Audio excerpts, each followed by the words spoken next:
Záhradné domčeky v harmonii s prírodou.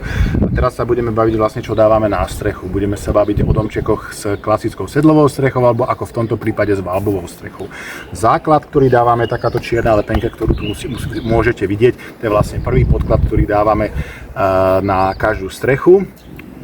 A na ňu dávame potom takýto asfaltový šindel, ktorý vidíte tu na spodnej strane je takáto čierna živica s lepiacím pásom a vlastne tieto dve vrstvy vám zabezpečujú, že váš domček bude v suchu. Pokiaľ vám niekto povie, že dávame len lepenku, tak je to fajn, ale samozrejme lepenka je len základ. To je vlastne tá prvá vrstva, ktorú dávame a ktorú potom aj spevňujeme, aj esteticky vylepšujeme takýmto kvalitným materiálom. Je to samozrejme o inej sile, je upravený pieskovaním. To je vlastne finálna úprava záhradného domčeku so sedlovou alebo valbovou strechou.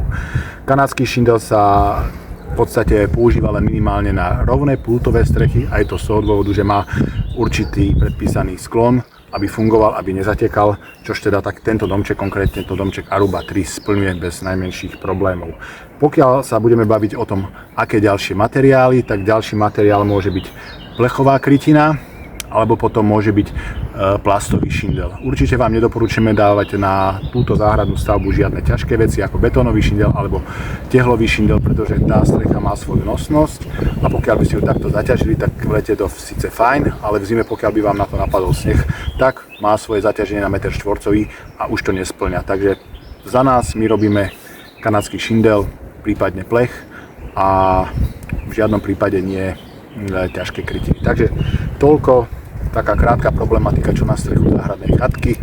Siky záhradné domčeky v harmonii s prírodou. Sledujte, budeme sa tešiť, pekný deň.